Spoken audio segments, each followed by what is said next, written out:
Hello everybody, welcome to my EBMAS, Emin Boztepe Martial Arts System combat tape. So there will be 3 tapes about, first tape about punching techniques, how we apply our fist techniques against all different type of punch attacks.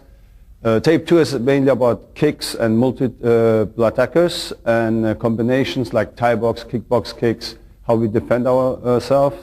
And the third tape we will show you about tackling or shoot fighter type attacks, throws, and also in each tape we will show you the eskrima, latosa weapon system, and empty hands against weapon, weapons against weapon, and then transition to real like swords, gladiator swords, things like that. About my personal bit, I'm training in the martial arts since 1976.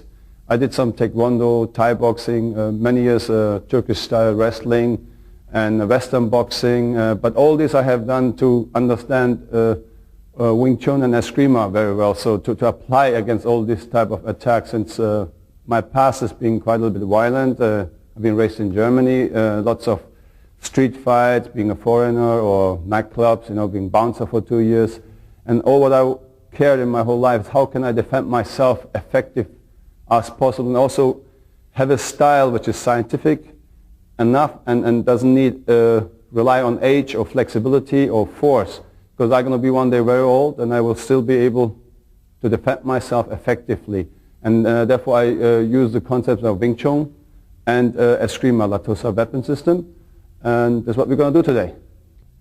Okay, in tape 1 I will explain you how we position our arms, our limbs to protect ourselves, to guard ourselves, and why we do it different than other styles. Like in boxing, they are very close, like here, or like karate style, sometimes here, or whatever, like, some kung fu styles are like this. So you have to understand also the scientific background of the Wing Chun system. So the first logical thing you have to understand, or the thought you should have, or question you should ask yourself is, what do I want to protect? So in our case, it's from our big brain to our small brain. Anything in here, which are vital organs. We need this to protect. If we get attacked here, people can cause a blackout on us. Once I have a blackout, knocked out, I cannot defend myself. If you break an arm or a leg, you're still conscious and you can protect you somehow self. So now, once we know which area we want to protect, so we need to find the center. So to position our limbs there to equally to every side, to the front, to the left and right, have the same distance with our limbs to protect it. Now, for that we need geometrical measurements. Let's say to get the center, we need a vertical midline, in that sense, to have 50% to divide left and right. So we'll be here. And then we need a horizontal midline, so it divides exactly here. The cross point is our center point. From here, an imaginary line goes straight forward. This is our center line. So once we have these 3 lines, we create 3 dimensions, right? So from left to right, we have the width. From low to up, we have the height, and from here, this is your depth. If we position our limbs like this, now you see we have the highest and lowest point, it's our height. From elbow to elbow is our width, and from fingertip to our elbow back is our depth. So you have a 3-dimensional protection shield. Okay, so time is the 4th dimension. The time we use if the opponent attacks, we move in. So we shorten the time of the impact, and said if I would stay here, the impact would be on my face, or here. If I can have the contact with the opponent's punch here, it's too late for me to deflect it or move myself away from him, or use his force to move myself away from him. But if it's here, by me moving forward, I create pressure. So if he's stronger, my arm tries to intercept, he creates something like a spring type of effect. So my arm becomes very flexible, so I can borrow the opponent's force. So therefore time really makes me to get the impact much up here. So the sense of touch of my arms has time enough. It's a direct reflex to feel where the pressure of the attack goes.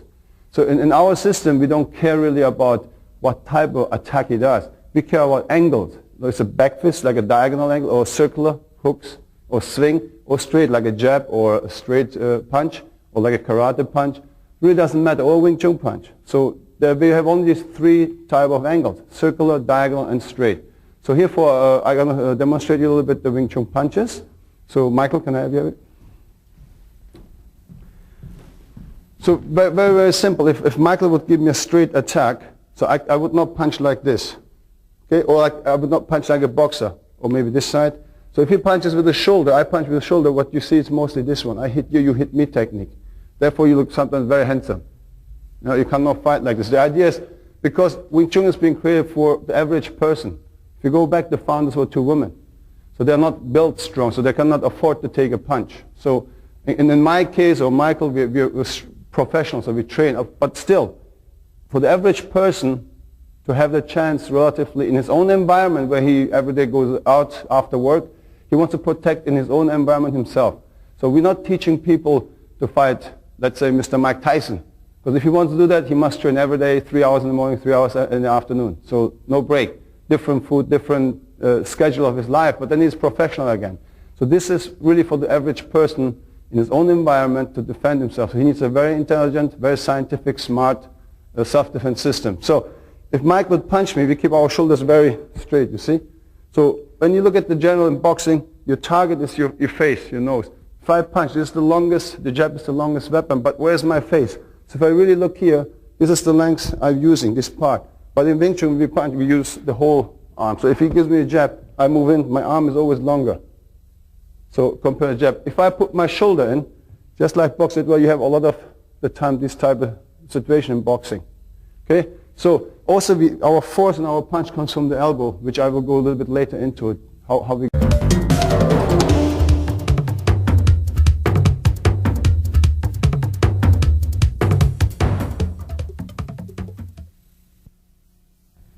Hey everybody, welcome to tape number 2. So in this tape we're going to go a lot of longer distance kicks.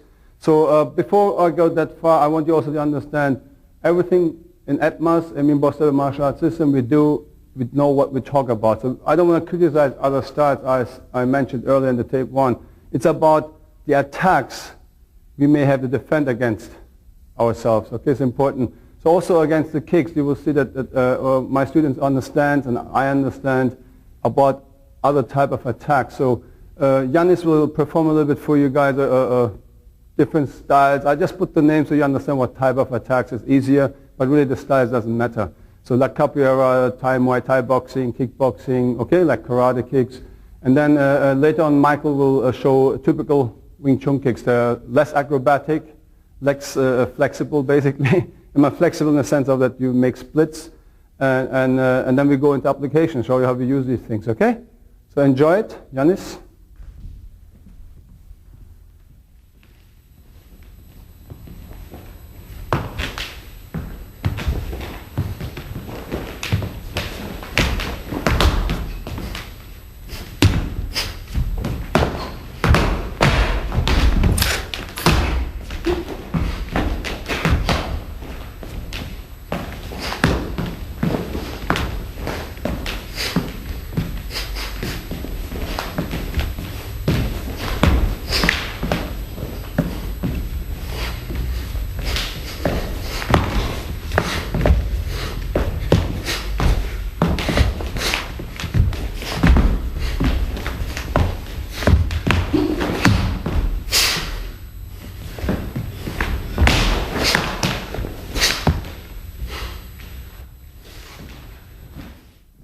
Okay, you will see Michael now doing very basic Wing Chun kicks. They're very straight, less acrobatic, but very effective, which we will demonstrate later in our application against the other type of kicks.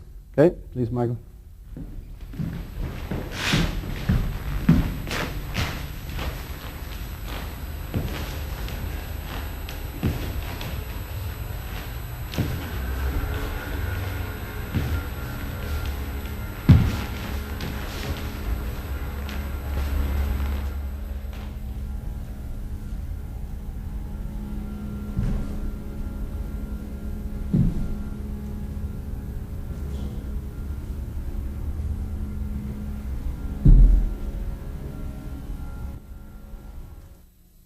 Okay, let's go to the magnetic zone field I mentioned earlier. Here is about the relationship of distance and timing. And what we do is basically the distance, if somebody is a kicker and then you sense he's a kicker or he challenges you or whatever, or any type of bar fight, you don't know who the person is, maybe he has a knife, you want to go away, say, look, hey man, come, keep your hands up here. You don't know. So he cannot reach me. If he wants to kick me, he needs again to do this step. So the magnetic zone field is nothing else. if without a step, Janis, can you kick me from there? From there.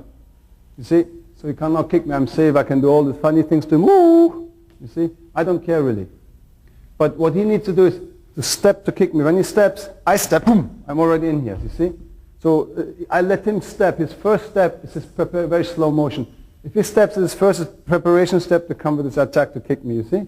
To get me right here. So most styles, we call them one-line fighters. So if you hear he kicks me and I go back, boom, I go and he goes back, or he lets the combination. So psychologically, if you go back, you train fear.